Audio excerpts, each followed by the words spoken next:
I'm scrolling on my Facebook page, feeling curious at turning months. He's got the legal education, baby, yeah. He's the litigation expert. No one like the back of my hand. You got a problem, he's the lawyer on demand. Check his post, they're full of legal advice. Learning about the law, it's like a rolling dice, from contracts to torts. He's got it all covered. Attorney Marks, he's the legal expert, no other. I'm scrolling on my he's throwing up your feet, learning about the law, that's all we really need. He's got the knowledge, he's got the skills. I'm scrolling on Marks, he's paying all your legal bills.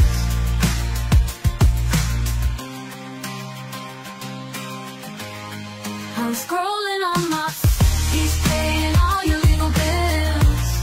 He's got the legal education, baby, yeah. He's the litigation expert. No one like the back of my hand. You got a problem, he's a lawyer on demand. Check his post, they're full of legal advice.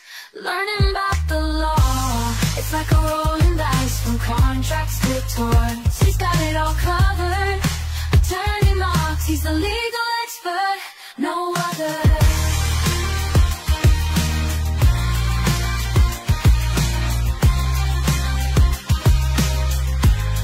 I'm scrolling on Marks, he's paying all your legal bills.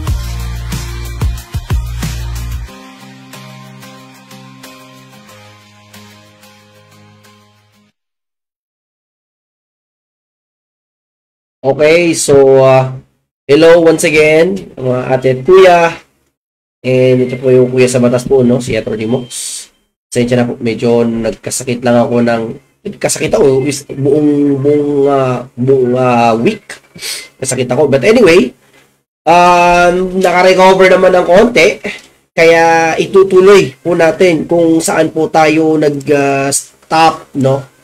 Tutuloy pa rin po natin kung saan tayo ano yung pinaglaruan natin, gagawin po natin. Let's go. Alright? Let's go. So, ang topic po natin is under the law episode 54. Okay, teka lang ha. 54, which is usapang labor, no? Medyo kwanto, may magaling topic dito, no? Kasi it's about Lazada and PLDT. Yan. Sa mga nagtatrabaho dyan sa PLDT sa Lazada, saludo po ko sa inyo. No? The ever-changing na nagaganap, lalong-lalo na sa ating technology at saka modernization, no? Ang isang courier, no? Marami ng mga courier ngayon, no? We have couriers for like Lazada Express, Shopee Express. Meron din po tayo sa TokTok, Move It, Lalamove. Dito, meron pa Toki. Yung isa pa Toki. Foodpanda, Grab, Uber. Ayan. So, yan, napakaganda po yan po na topic, no? Ikalawa din po, no, na ating pag-uusapan ay with regards to yung sa PLDT, no? Kasi marami din mga nagaganap, no, nagsasabi dito na bakit yung ating PLDT sa may regularization ba sila? Wala. Right? So, let's just talk about it, okay? I'm not really sure if nasa live po tayo, no? Hopefully nasa live po tayo sa TikTok. Currently, we are live in the TikTok. Sana po ay masubaybayan po natin ang ating pong topic, no? Just make sure, yeah po, no? Just share lang po natin. Share. Okay. Let's proceed. Okay, so ang topic po natin is DT Angkin versus Lazada. And also ito po, no, MKP manggagawa sa komunikasyon ng Pilipinas versus PLDT, no. Medyo mahaba yung mga ating mga topics dito, but we're going to talk about the salient, yun na lang, yung highlights ng mga topic. So parang pinutol-putol ko na lang yung mga relatable sa buhay natin, no, mga relatable. So unang-una, topic po natin is in the case of DT Angkin versus Lazada, no? Ang question dito is, are Lazada riders, no? Are Lazada riders regular employees or independent contractors? Yun lang muna yung katanungan. Yun yung katanungan, no? Ang Lazada riders ba ay regular employees or independent contractors? Sir, ano ba ang pagkaibahan po ng regular employees at saka independent contractors? Very common sa mga para maintindihan lang natin, yung regular employees, mas malaki yung benefits, no? Normally, pag regular employees ka, meron ka mga 38-month pay, meron kayong mga sick leave, meron kayong mga bonuses, mga benefits. Ang ating independent contractors, normally, wala lang parang you are just being paid for what you rendered service, no? Hindi are not obliged to give you benefits, no? Again, sa regular employees, pwede kang mag-work dito na meron kang health insurance, no? In my case, when I was working in Retail Sevier, no, sa Lex Machina, meron kaming tinatawag na medical insurance, no? Yung health insurance na yun is parang over 100,000 MaxiCare. So, sa independent contractors, wala. No? So, depende na lang kung magbibigay yung ating employer ng ganong possibility. No? Kung wala naman, sige lang, okay lang, independent contractors. But ang tanong ngayon is Lazada riders. Is Lazada riders regular employees o independent contractors? Now, please take note, bago tayo magsisimula, ay may pinag-usapan tayo insofar as yung sinasabi nilang ano ba yung nakasaad sa kontrata. Right, no? Ito si Ditiangkan and other petitioner dito, no? Si Ditiangkan and other employees filed, no? Nag-file sila. Nag-apply sila sa Lazada, no? Sa Lazada. Tapos mayroon sa pinirma na kontrata, no? Again, if you want to see some of my visual aids, no, pinagumaganon ako sa Facebook, nandun, no? We're actually currently live as well, simultaneous sa TikTok. So, according dito, sabi ng kontrata na pinirmahan ng ating mga independent contractors ay, sign natin, first paragraph, each of them signed an independent contractor agreement which states that they will be paid 1,200 pesos per day as a service fee. The contract also states that they are engaged for a period of 1 year. The riders use their privately owned motorcycles in their trips. So, to layman's term, no, ang pinirmahan nila ay nakasulat doon sa top as independent contractor agreement. Ang sahod nila is 1,200 per day. Tapos, 1 year service. Tapos, gagamitin nila yung private-owned motorcycles nila for their trips. Alright? Yun yung first na kontrata.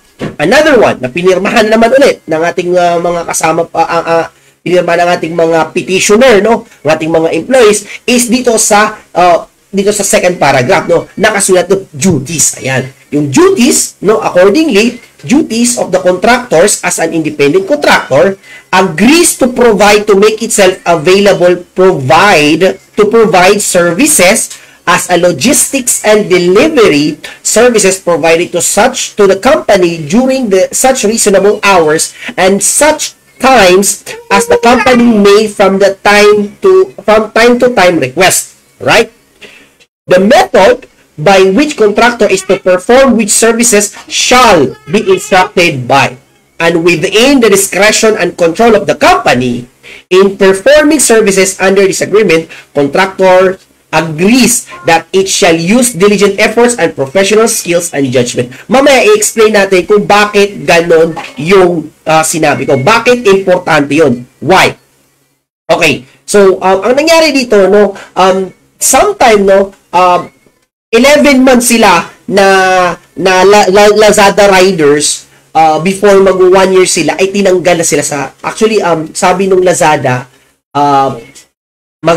temporary assignment tayo ng ibang riders dun sa mga routes ninyo dati. Dati kasi may mga routes sila na iba.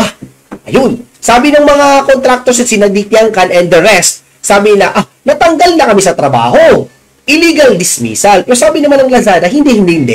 Nagbabawas lang tayo kasi noong December, marami tayong naipadala, marami tayong mga Lazada orders, but starting January, mababa na yung umu-order sa Lazada. Alright? So, hindi naman kailangan ng maraming Lazada riders. Pero sabi ng ating mga contractors ay hindi. We are illegally dismissed. Na illegally dismissed kami, hindi yung temporary reassignment, illegally dismissed kami. So, ibig sabihin, dahil illegally dismissed kami, isa pa, regular employee kami. Kailangan namin makuha yung mga karagdagang sahod, karagdagang benepisyo, leaves, 13th-month pay, and so on and so forth. So, ang dami na nire-request, no? Para kumbaga, nagpirma ang ating mga contractors sa independent contractor, pero ang sa kanila, they believe that they are regular employees. Alright, no? So, medyo tricky yung dalawa. Kasi, yung hinihingi ng isa ay nakasaad lang sa kontrata, which is yung ating Lazada, pero sinasabi naman ng ating mga petitioner, yung mga employee, ay kwan daw, dapat daw mabayaran daw sila as a regular employee. So, tandaan nyo muna yung take note, take note mo natin yung anong nakasaad sa kontrata. Okay, so, let's just define what is regular employee. Okay, so ano bang regular employee? Regular employee, no, as cited in the labor code, no, under Article 295, sana hindi pa na-amend, no? So, pakinggan nyo lang ako, sa mga TikTok dyan, sa nanonood ng Facebook, makikita nyo dito, wala, pakinggan nyo lang ako. Okay, so ito, sabi, Article 295, regular and casual employment. The provisions of written agreement to the contrary notwithstanding and regardless of the oral agreement of the parties, an employment shall be deemed to be regular, where the employee has been engaged to perform activities which are usually necessary or desirable in the usual business or trade of the employee. Stop muna tayo doon, Intindihin muna natin yung ano yung ibig sabihin. Let's just break down. Sabi dito sa una, the provisions of written agreement to the contrary notwithstanding and regardless of the oral agreement of the parties. Ibig sabihin, no, kung ano man yung nakasulat doon sa agreement ninyo, oral man siya o written, kung ang employment ng isang empleyado ay para sa necessary or desirable in the usual business or trade, siya po ay regular employee. Alright? No? Yun yung pinaka-gusto ko lang ipasok sa utak natin. No? Ano yung keywords? Necessary or desirable in the usual business or trade. Bakit ganito yung pinopoint ko? Bakit necessary or desirable in the usual business or trade? Let's say, for example, restaurant. Okay, restaurant Ano ba ang necessary or desirable activities in restaurant? Ano ba? Ano ba ang desirable? Di ba yung sa restaurant, kain? Ano yung desirable doon? Mga kailangan ng empleyado doon. Cook, cashier, waiter, di ba? So yun, pwede yun. Janitor, pwede din yun. Kasi, of course, necessary or desirable. Bakit? Bakit cook? Tagaluto ng pagkain. Waiter, taga-serve ng pagkain. Cashier, taga-collect ng pera ng customer. Janitor, taga-linis. Alright, no? So, parang ganun na necessary or desirable in the usual business or trade of the employer. Now, let's just read it everything dito sa Article 295 and let's incorporate it sa Lazada na issue, no? So, Article 295 states that regular and casual employment, the provisions of written agreement to the contrary, notwithstanding and regardless of the oral agreement of the parties, an employment shall be deemed to be regular where the employee has been engaged to perform activities which are usually necessary or desirable in the usual business or trade of the employer, except where the employment has been fixed for a specific project or undertaking the completion or termination of which has been determined at the time of the engagement of the employee, or where the work or service to be performed is seasonal in nature and the employment is for duration of the season.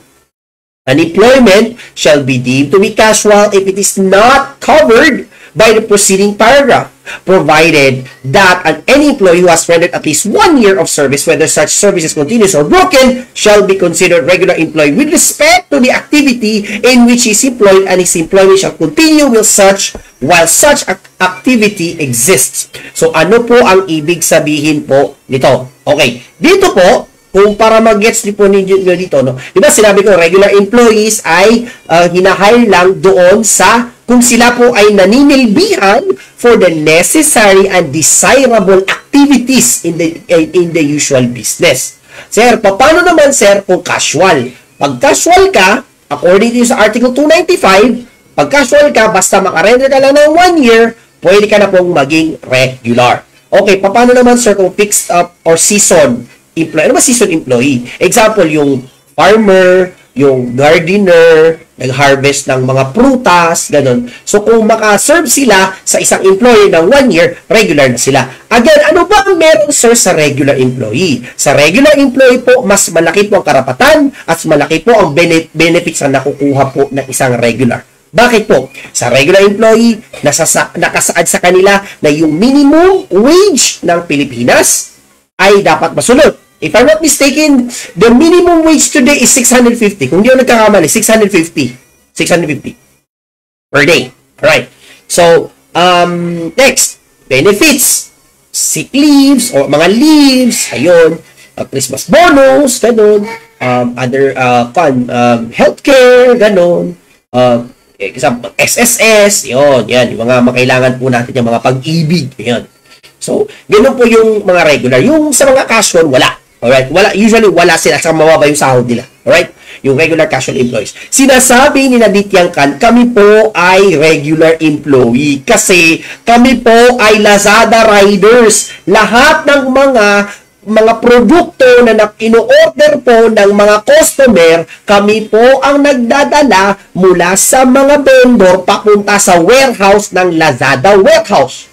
Sabi naman ng ating Lazada, ay hindi, nakapag-usap na po tayo, di ba? Di ba nakasaad na po dito sa ating kontrata na you are an independent contractor. Nagpirma kayo ng independent contractor dito, sasabihin nyo sa amin, regular employee ka. How and why? And isa pa, you are not necessary or desirable in the usual business. Kasi kaming Lazada, kwan lang kami, isang business kami, alright? Pag may kailangan kami na isang product, kumukuha kami ng third-party services. Yun ang sinabi ng ating Lazada. Okay, next. Pag-usapan naman natin ang usapang independent contractor. Sir, ilang beses na sinasabi sa independent contractor. Ano po ang independent contractor? No? Cited in the case of Fuji Television Network Incorporated versus Espiritu, a 2014 landmark 2014 case, sabi po dito, an independent contractor is defined as one who carries on a distinct and independent business and undertakes to perform the job, work or service on its own account and under one's own responsibility according to one's own manner and method, free from the control and direction of the principal in all matters connected with the performance of the work as to the results thereof, except as to the results thereof. Okay? So, ano ang ibig sabihin po dito, no? Ang isang independent contractor ay kumbaga, hinahire ang isang independent contractor because of their special skills, unique skills and talent. Ano bang example ng isang independent contractor? Number 1, in the case of Jason Za versus ABS-CBN. Alright. Ano ba ang sinasabi ko? Ang isang anchor, sina Corina Sanchez, sina Noli Di Castro, yan sina Jason Za, si Mel Chanco, ano pa yung mga, si Karen Davila, independent contractors po yan. Hindi po yung regular employee ng ABS-CBN. Why? Because of their unique talents. Because of their skills na hindi kailangan kontrolin ng ABS-CBN. Lalo na pag nagpapadala po sila ng balita. Especially pag matanglawin. For example, katulad po ni Kuya Kim. So, ganun siya. The skills, you are actually hired because of your skills. Walang control doon. Yun ang sinasabi ng Lazada na ninadityangkan na kami Lazada riders. Wala naman kaming skills. Hindi naman skills yun eh. Kasi generic eh. We are just transporting these products from the seller going to Lazada warehouse. Diba? Yun yung concern nila. Teka, ano pa ba iba pang example pa na independent contractors? Basketball player. basketball player was hired because of their unique skills and talents. And they were hired. They were hired because of their skills. Kobe Bryant, si James Yap, yan, no? Sina Alvin Patrimonio, yun, sina Tenorio, ayan. So, yan yung mga independent contractors. But not Lazada riders. Sabi ng Lazada, hindi ba nag-agree na tayo, nakasulat na doon sa agreement natin, independent contractors. Yan. Sabi naman, kasi, we're just actually, bini-breakdown lang po natin para maintindihan po natin. Sabi naman, nagreklamo na naman ang ating, the court, of course, the court decided na ang isang regular employee ay malalaman natin kung regular siya or hindi pag merong employer-employee relationship. Ibig sabihin, hindi po independent contractor. Alright? Hindi po independent contractor. Kundi, regular employee. Itong fourfold test. Itong fourfold test is tatandaan nyo, pag meron itong apat na to, regular na siya. Regular employee na siya. Alright? Number 1, the employer's selection and engagement of the employee. Ibig sabihin, hinire. The right to hire and the right to fire. Ayan. Letter B, the payment of wages. Pagbibigay ng karagdagang sahod. Wala na yan. Pwede yan. The power to dismiss. The right to fire. And letter D, the power to control the employee's conduct. The power to control is the most significant factor in the fourfold test. Alright. Sabi ng ating Lazada, una sa lahat, dito sa apat na to, wala kaming control. Bakit wala kaming control? Kasi, hindi naman namin pinapakialaman yung ruta ninyo eh. Hindi naman namin pinapakialaman ano yung magiging gamit nyo. Sasakyan ba kayo? Magdudukati ba kayo? Magni-ninja ba kayo? O katana na motorsiklo? Pwede kayo mag-scooter. Pwede kayo mag-Honda Wave. Pwede kayo mag-Rider 150. Pwede kayo mag-Fury. Pwede ka Honda Wave, Honda Click, basta, wala kaming pakialam. Basta kung ano man yung motorsiklo mo, yun yung gagamitin mo at anong ruta ang gagamitin mo. Sabi naman ng ating mga petitioner, yes, tama. Kami ang nagde-design ng ruta namin at kami ang may bahala sa sasakyan, pero nakakalimutan nyo po na sinabi nyo dito sa ating usapan, no, dito, as you can see here, dito, no, dito sa nakalinya. Nakasulat dito, the method by which contractor is to perform such services shall be as instructed by. Ibig sabihin, the Lazada will provide services, the Lazada rider will provide the services as instructed by Lazada. Meaning, doon pa lang sa kontrata, independent contractor agreement, meron ng power of control. Ibig sabihin, pwede na silang maging regular employee. Ang next naman, sabi na naman nila Lazada, kahit anong sabihin nyo, nakasulat doon sa ating kontrata, independent contractor agreement. Aba, di pa makalusot, ayaw pa humayag ating Lazada. Sabi ng Supreme Court, yes, tama. Nakasulat doon sa kontrata ninyo is independent contractor agreement. Pero, di porket nakasulat doon, ay yun na yung masusunod. Ang masusunod pa rin is the protection. The full protection to labor as cited in 1987 Constitution, Article 13, Section 3 states that the state shall afford full protection to labor, local and overseas, organized and unorganized, and promote full employment and equality of employment opportunities for all. It shall guarantee the rights of all workers to self-organization, collective bargaining, and negotiations, and peaceful concerted activities including the right to strike in accordance with law. They shall be entitled to security of tenure, humane conditions of work, and a living wage. They shall also participate in policy and decision-making processes affecting their rights, their rights and benefits as may be provided by law. The state shall promote the principle of shared responsibility between workers and employers and the preferential use of voluntary modes in settling disputes, including conciliation, and shall enforce the mutual compliance therewith to foster industrial peace. Last paragraph, the state shall regulate the relations between workers and employers, recognizing the right of labor to its just share and in the fruits of productions under right to enterprise, to reasonable returns on investments, and the expansion and growth. Ibig sabihin, no, doon lang ha, basahin natin itong yellow na part dito, no. Nakasulat doon, including, the labor shall be entitled to security of tenure. Parang ganun, yung mamalalim yun na word. Ano ba yun sa 1987 Constitution? Please bear in mind, ang 1987 Constitution ay napakataas po niyan na batas sa Pilipinas, kung saan lahat ng batas sa kababaan niyan ay kailangan sumunod sa 1987 Constitution. Lahat po ng Pilipino dapat alam ang 1987 Constitution. Muslim ka man, Christian ka man, Chinese ka man, half Filipino ka man, taga rito ka man, so, or dayuhan ka man dito, na nag-stay dito for as long as you can, you really need to read the 1987 Constitution. It's still existing till today.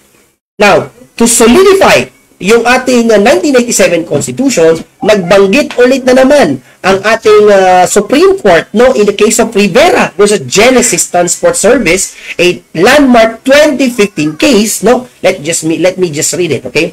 It is the policy of the state to assure the right of workers to security of tenure, no, as cited in the 1987 Constitution. The guarantee is an act of social justice. When a person has no property, his job may possibly be his only possession or means of livelihood. Therefore, he should be protected against any arbitrary deprivation of his job. Article 279 of the Labor Code has construed security of tenure as meaning that the employer shall not terminate the services of an employee except for a just cause or when authorized by this title.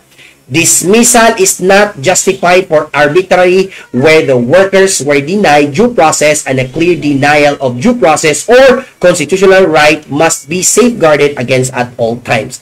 Doon pa lang sa Article 270 na ibig sabihin na to terminate lang po ang isang employee for just cause or when authorized cause. No, wala naman sa just cause at saka authorized cause yung pag-dismiss sa kanila. Ang ibig sabihin lang, tinanggal lang sila because bumaba lang daw yung orders ng Lazada. Which is hindi naman yung part naman ng authorized cause. Ano ba yung just cause? Yung just cause normally, yun yung mga misconduct, gross misconduct, harassment, ayan, nambubugbog, ayan, abuse, ano. Yung authorized cause naman is pa-bankrupt, ayan, retrenchments, labor saving device. Wala naman yun eh. Ang kon lang is sa January lang, mababa lang talaga yung umu-order sa Lazada. Kaya, maliit lang yung mga nakikigamit ng Lazada riders. Alright. Okay, civil code naman, no? Ang dami talagang reference. Ang dami talagang magiging reference po ng ating issue sa ating Lazada rides. This is a very, very controversial case, no? Sabi naman, no, to supplement pa, no, sinupplement pa natin Supreme Court, sabi niya, hindi lang po nagtatapos sa 1987 Constitution at saka Labor Code. Sa Civil Code of the Philippines, which is the heart of the Philippine law, states in under Article 1700, sabi dito, the relations between capital and labor are not meant merely contractual. Ayan, di ba? Yung relationship daw ng isang company at labor ay hindi lang daw siya contractual. They are so impressed with public interest that labor contracts must yield to the common good. Therefore, such contracts are subject to the special laws on the labor unions, collective bargaining, strikes, and lockouts, closed shop wages, working conditions, hours of labor, and similar subject. Ibig sabihin, di porket sinabi ni Lazada na, huy, nakasulat dito independent contractor, kaya hindi ka na bound to become a regular employee. Ibig sabihin, kung nakasulat doon sa taas is independent contractor, pero pag binasa mo yung full statement ng contract agreement, regular employee pa, mas mamamayagpag, no, magpo-prevail yung kung ano man yung laman ng kontrata na yon. Hindi yung first na caption na independent contractor agreement. Alright? Lastly, court's ruling, no, sabi ng court, because of these facts, because of the civil code, because of the labor code, ano bang desisyon ng ating Supreme Court? Sabi ng Supreme Court, Ditiangkan and other riders are considered regular employee. Before I answer that, in our layman's term, basahin na natin yung court's ruling. The applicable provisions of the law are deemed incorporated into the contract and the parties cannot exempt themselves from the coverage of labor law simply by entering into contracts. Thus, regardless of the nomenclature and stipulation of the contract, the employment contract must be read consistent with the social policy of providing protection to labor. Now, ang ibig sabihin dito, the riders are considered regular employees. Bakit?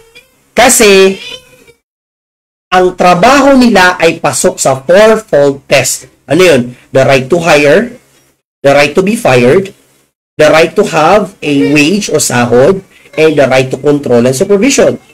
Meron silang control kasi nakasaad doon sa ating independent contractor. No? Nakasaad yun sa independent contractor, hindi nyo matatanggal. No? Kung ano man nakasulat doon sa kontrata, ang sabi dito ng ating Supreme Court, kahit anong nakasulat doon sa caption, regardless yun, ang magpo-prevail pa rin ay kung ano yung for the general welfare ng ating mga labor or the employment. No. As in this case, ma-apply yung case na yun. Sinabi ng Lazada, independent contractors lang kayo. Pero sabi ng ating mga riders, ng ating petition, sabi na kami po ay regular employees. Sino ang mananalo po doon? Regular employees po ang ating Lazada. Bakit? No? Sa ordinary perspective, Lazada are doing a desirable, no? Necessary and desirable. Kasi, kung mapapansin nyo, Lazada is just like this, no? Ito yung Lazada warehouse. Tapos, yung isa dito is yung seller. Yung seller dito, no? Seller. Or vendor.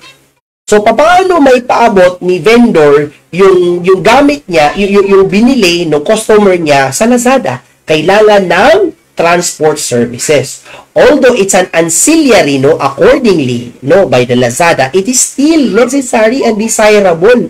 Kasi kung wala ang functions ng ating mga Lazada riders, hindi aabot yung product ng seller or vendor sa warehouse ng Lazada para mag-continue niya maipadala doon sa buyer. Kaya, aside from that doon, yung fourfold test. The last but not the least is, kahit may kontrata kayo, mag-rule pa rin yung kung ano man yung protection binigay ng batas. 1987 Constitution, on the protection of the labor, Civil Code of the Philippines, Article 1700, and Article 295 of the Labor Code. So, ganun po kaganda ang ating labor, no? Di porket kayo mga Lazada riders, no? Huwag kayong magpaabuso sa mga Lazada, no? You are considered regular employees, lalo na pag ang trabaho nyo ay to get the products from the vendor and going to the warehouse. Kung kayo man ay ginawang independent contractors, use this case, Ditiangkan versus Lazada, kasi ito ay still pa rin existing and it is still a 2022 case. Ayan. Alright. Okay, so alright, so okay, so coming po tayo dito sa next case, no? Dito naman to sa NKP versus PLDT, no? Okay, so looking at right now naman to, ang tanong naman dito, no, sa NKP versus PLDT, are all PLDT contractors regular employees? Yan. So, di ba napapansin natin, yung ating mga internet provider, lalo na yung PLDT, mas ang dami ng ating mga PLDT. Ang dami po ng ating PLDT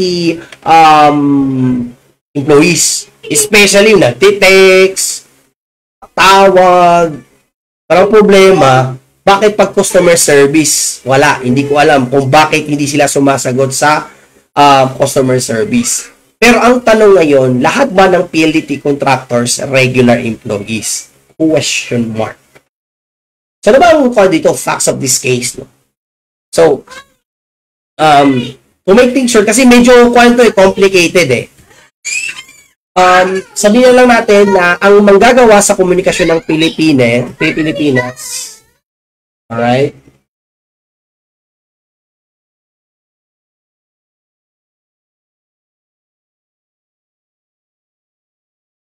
Okay.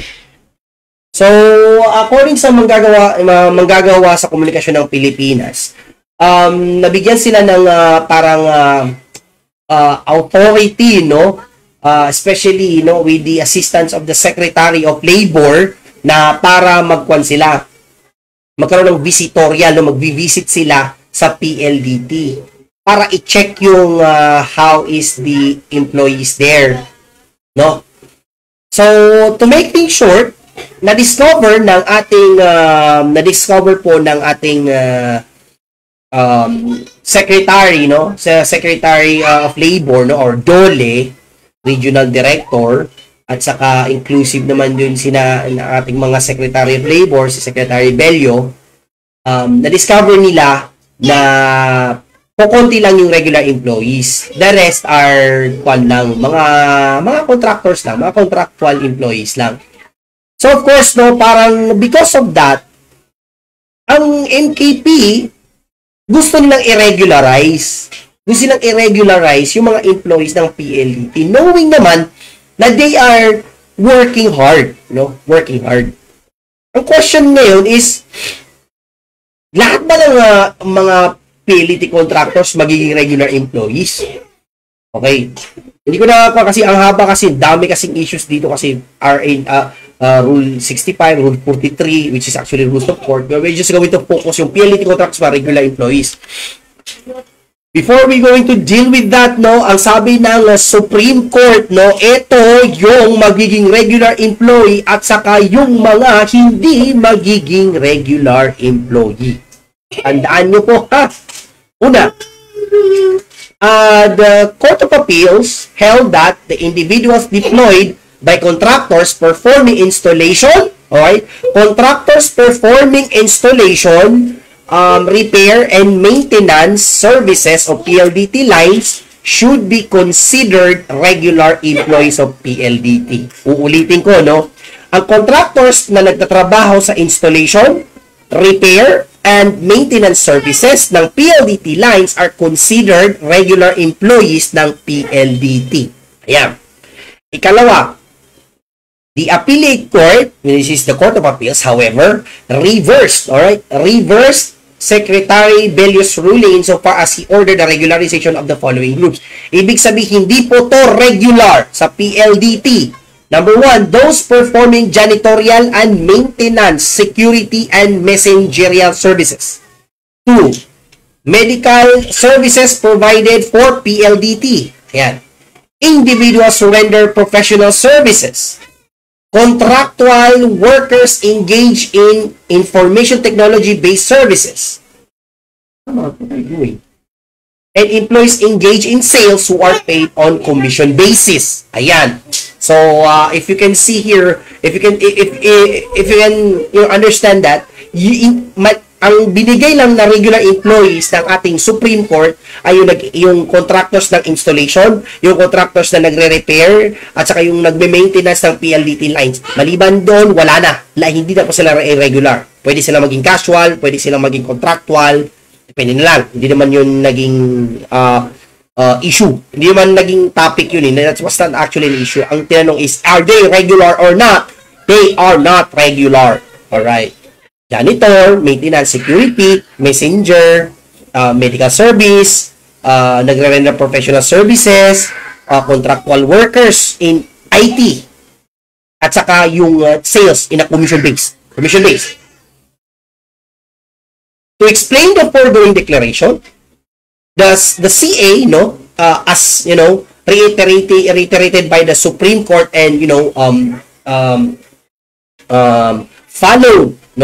followed and sustained, the appellate court's decision that the primary standard that determines regular employment is the reasonable connection between the activity performed by the employee and the usual business or trade of the employer. When the employee performs activities considered necessary and desirable to the overall business scheme of the employer, the law regards the employee as regular. Thus, individuals deployed by the contractors who are performing installation, repair, and maintenance services of PLDT lines are considered regular employees of PLDT. Hindi na po nila sinali yung iba. Ayan. So, nangyari. So, to elaborate further, sabi dito, no, in the case of Aliviado versus Procter & Gamble ay 2010 landmark case. Sabi dito, clearly, the law and its implementing rules allowed contracting arrangement for the performance of specific jobs, works, or services. Indeed, it's management prerogative to farm out any of its activities regardless of whether such activity is peripheral or core in nature. However, in order such outsourcing to be valid, it must be paid to an independent contractor. Ayan. Because current labor rules expressly prohibit labor-only contracting. Ibig sabihin, the rest of the workers that was mentioned, sina janitors, sina medical services, they're treated as independent contractors because they were hired for their unique skills and talents, no? As a janitorial service, ayun. So, pero hindi naman ibig sabihin naman na bawal sila, no? Kasi, of course, independent contractors, very, very common to sa mga virtual assistant, katulad ko, nag-work ako sa online job dati. So, whenever I see my paper or agreement, nakasulat palagi doon, independent contractors agreement. Hindi naman sinabing regularization employee. Yan. So, to emphasize, there is labor-only contracting when the contractor or subcontractor merely recruits, supplies, or place workers to perform a job, work, or service for a principal in any of the following elements are. Ayan. The contractor, subcontractor. Ito yung bawal, ha. Labor-only contracting. Bawal ang okay ang independent contractor, pero bawal ang labor-only contracting. Ano ba ang labor-only contracting na pinagbabawal ng labor code sa Pilipinas? Una, ang labor-only contracting is a contractor or a subcontractor that does not have a substantial capital or investment which relates to the job, work, or service to be performed, and the employees recruited, supplied, or placed by such contractor or subcontractor are performing activities which are directly related to the main business of the principal. Ibig sabihin, wala siyang investment, wala siyang capital. Alright, hindi siya agency. Nagbibigay lang siya. Kumbaga sa informal word, bugaw. Binubugaw lang niya yung mga empleyado without agency type na may capital, na merong kumbaga investment na masabi niyang I am a legitimate, no? I'm actually legitimate contractor. So, the next one is the contractor does not exercise the right to control over the performance of the work of the contractual employee. So, to reiterate kanina, no, just to let you know, no, independent contractor po yung mga nabanggit natin, no, aside from contractors with that works in installation, repair, and maintenance services with the PLDT lines. Sila po yung regular employees, the rest are independent contractors. Ano ba independent contractors? No? To reiterate, no, in the case of Fuji Television Network Incorporated versus Espiritu, an independent contractor is defined as the one who carries on a distinct and independent business and undertakes to perform the job, work, or service on its own account and under one's own responsibility according to one's own manner and method, free from the control and direction of the principal in all matters connected with the performance of the work except as to the result thereof. Alright? So, this is actually the last nating, medyo mahaba to. Tinatamad na tayo magbasa nito. Which is, I think I will create siguro a separate discussion on this. But, ladies and gentlemen, sa mga nag-work example, kung nag-work kayo sa PLDT, tapos sabi na lang natin, hindi kayo yung nagtatrabaho sa installation, repairs, or maintenance services, nagtatrabaho sa Globe, Bayantel, Verge, right? Basta, hindi kayo doon sa repair, installation, at saka maintenance. Independent contractor po kayo. Independent contractor is also known as freelancer. Freelancer, way before, wala po tayong nakasaad na batas dyan. So, pwede walang pakialam sa atin yung employer, pwede tayong mapatanggal sa trabaho. Anytime, anywhere, they can just throw us away. You know. But, no, somewhere around 2022 ba to? 2023, Joel Villanueva, if I'm not mistaken, Joel Villanueva is the test naman, di ba? Nag-submit siya ng House Bill number 6718, which is the freelance workers.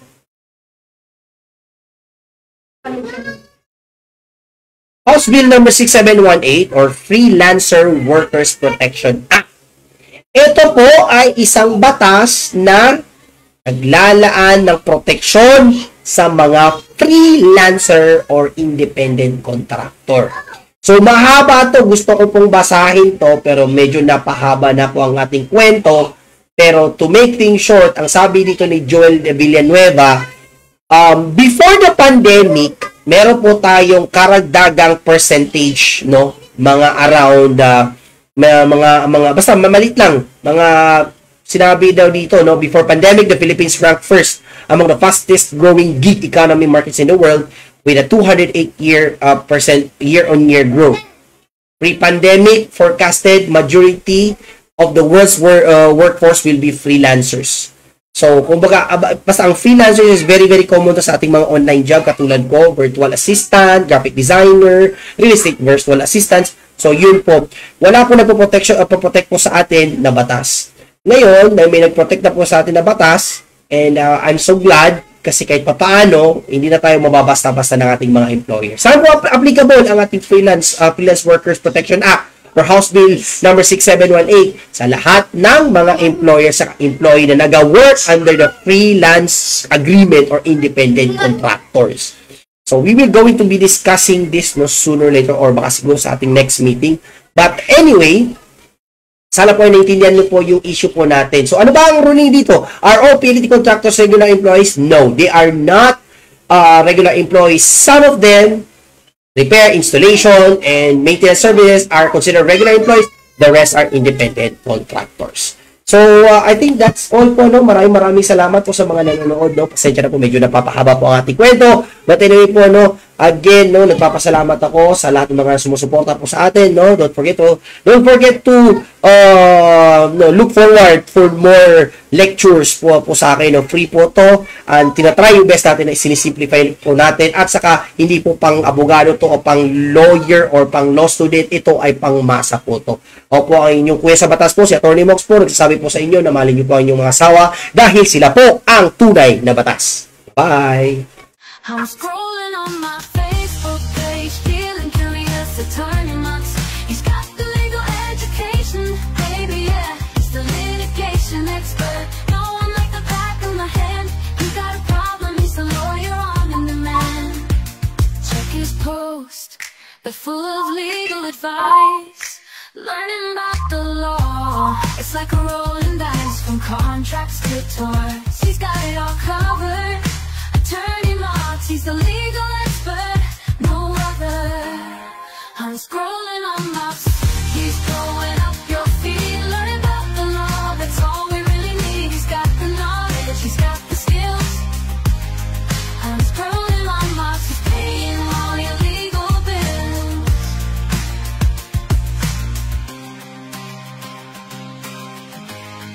I'm scrolling on Mox, he's paying all your legal bills. He's got the legal education, baby, yeah. He's the litigation expert. No one like the back of my hand. You got a problem, he's the lawyer on demand. Check his post, they're full of legal advice. Learning about the law, it's like a rolling dice from contracts to torts. He's got it all covered. Attorney Mox, he's the legal expert, no other.